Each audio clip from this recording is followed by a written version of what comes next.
بہت اچھے مدرسہ عزیزیہ کی کیا الگ حساب ہے، ارے آج کے جلسے، ارے آج کے جلسے، ارے آج کے جلسے میں چاروں حافظ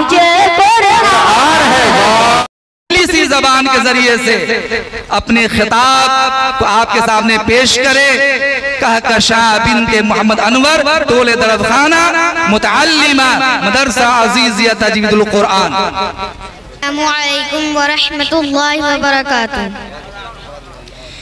الحمدللہ رب العالمین والصلاة والسلام علی رسولہ الکریم وعلى آلہ وصحبہ اجمعین، اما بعد، اعوذ باللہ من الشیطان الرجیم، بسم اللہ الرحمن الرحیم، وَكُلِّ الْمُؤْمِنَاتِ يَغْضُضْنَ مِنْ أَبْصَارِهِنَّ وَيَحْفَظْنَ فُرُوجَهُنَّ وَلَا يُبْدِينَ زِينَتَهُنَّ إِلَّا مَا ظَهَرَ مِنْهَا وَلْيَضْرِبْنَ بِخُمُرِهِنَّ عَلَى جُيُوبِهِنَّ صدق اللہ العظیم۔ قابل احترام ماں اور بہنوں، میں نے جس آیت کریمہ کی آپ کے سامنے تلاوت کی ہے، یہ سورہ نور کی آیت ہے۔ اس آیت میں خدا واحد و قدوس نے مومن عورتوں کے لیے بڑی اہم ہدایت فرمائی ہے، جن کو آج کی محفل میں تمام حاضر خواتین کے سامنے پیش کرنا چاہتی ہوں۔ میری دینی بہنوں، اس آیت میں ہم سب کے خالق و مالک نے سب سے پہلے یہ حکم دیا ہے کہ مسلمان عورتیں اپنی نگاہیں نیچی رکھیں، پردہ سے رہیں اور بے پردگی سے پرہیز کریں۔ پردہ بے حیائی کے لیے سب سے بڑی رکاوٹ ہے۔ جب عورتوں سے پردہ ختم ہو جاتا ہے تو وہ بے حیا بن جاتی ہے، اور جب وہ بے حیا بن جاتی ہے تو اخلاق و کردار سے بھی محروم ہو جاتی ہے۔ اس لیے عورتوں کے لیے پردہ ضروری ہے۔ عام طور سے ہماری خواتین یہ سمجھتی ہے کہ پردہ کا حق صرف مردوں کے لیے ہے، یعنی مردوں کو ہی عورتوں کی طرف سے دیکھنا منع ہے، عورتوں کو مردوں کی طرف دیکھنے میں کوئی حرج نہیں ہے۔ چنانچہ ہماری بعض خواتین مردوں کو بڑے غور سے دیکھتی ہیں اور نگاہ پر جانے کے بعد نظریں نیچی نہیں کرتی۔ یہ بڑی بے حیائی اور بے غیرتی کی بات ہے۔ حضور صلی اللہ علیہ وسلم نے فرمایا کہ پہلی نگاہ جو اچانک نامحرم اجنبی شخص پر پڑ جائے معاف ہے، اور دوسری نگاہ پڑنے پر پکڑ ہوگی۔ حضرت رابعہ بصریہ بہت بڑے درجہ کی خاتون صالحہ گزری ہیں۔ وہ زہد و قناعت کے اعلیٰ درجہ پر فائز تھی، تصوف کا اعلیٰ مقام ان کو حاصل تھا۔ اس نے ایک عورت کے اپنے زمانے میں اصلاح فکر کے سلسلے میں بڑی خدمات ہیں۔ ان کی نیکی و پارسائی کے ان کے دور میں بڑے چرچے تھے۔ اس خدا ترس خاتون کو تاریخ کبھی نہیں بھلا سکتی۔ مسلمان عورتوں، کیا آپ کو معلوم ہے کہ رابعہ بصریہ کو یہ درجات کیسے حاصل ہوئے؟ وہ اتنے بڑے مقام پر کس طرح فائز ہو گئی؟ وہ تاریخ کا روشن باب کس طرح بن گئی؟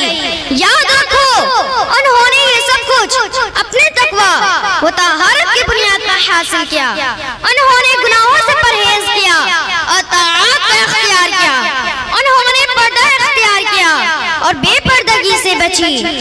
ایک مرتبہ اچانک ایک نامحرم اجنبی شخص پر ان کی نگاہ پڑ گئی تو مارے خوف سے اتنی زور سے گری کہ ہاتھ ٹوٹ گیا اور کافی دیر تک بے ہوش رہی۔ کچھ دیر بعد ہوش آیا تو کہنے لگی کہ ہاتھ ٹوٹ جانے کا کوئی غم نہیں، اگر ہے تو اجنبی مرد پر نگاہ پڑنے کا ہے۔ اللہ اکبر۔ یہ تھی پہلے زمانے کی مسلمان عورتیں۔ آج کی ہماری خواتین کی حالت بڑی ابتر ہے۔ وہ پردہ کو برا سمجھتی ہے، حالانکہ پردہ عورتوں کے لیے برا نہیں ہے، عزت ہے۔ یہ ان کی حرمت کا سامان ہے، ان کی عصمت کا محافظ ہے۔ آپ اخبار پڑھتی ہیں، خبریں سنتی ہیں، روز آپ کو یہ خبریں ملتی ہوں گی کہ فلاں کی بیٹی فلاں کے ساتھ بھاگ گئی، اس جگہ کسی عورت کے ساتھ مکالمہ کیا گیا۔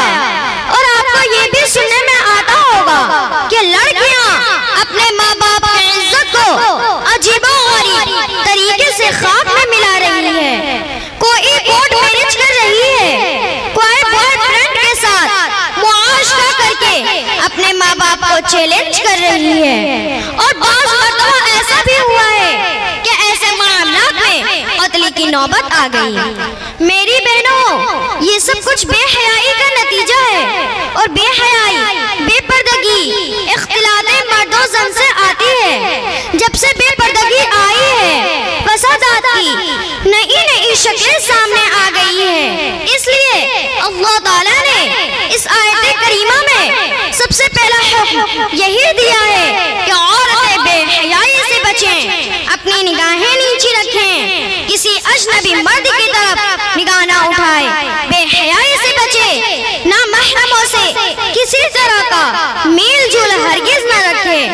اگر ایک گھر میں دیور، ساڑو اور ان کے لڑکے ساتھ میں رہتے ہیں تو یہ سب نامحرم ہیں، ان سے پورے بدن کا چھپانا ضروری ہے، مگر خطرہ نہ ہونے کی صورت میں گھر کے ایسے لوگوں سے چہرہ، ہتھیلی اور قدموں کا چھپانا لازم نہیں ہے، لیکن اگر فتنہ کا خطرہ ہو تو ان کو بھی چھپانا لازم ہے۔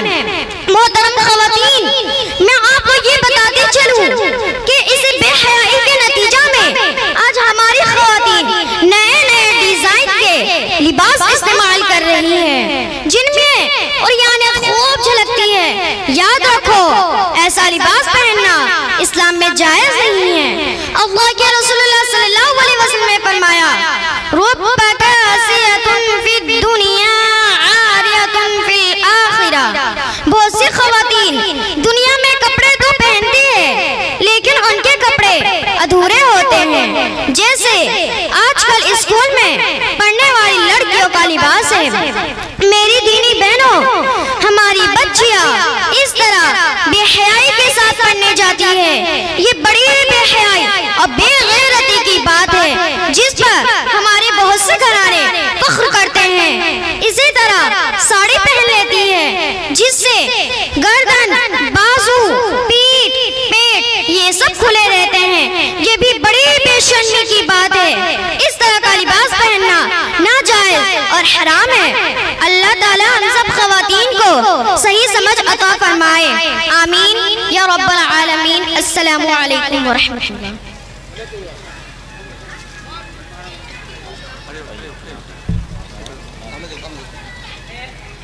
مائک چالو ہے۔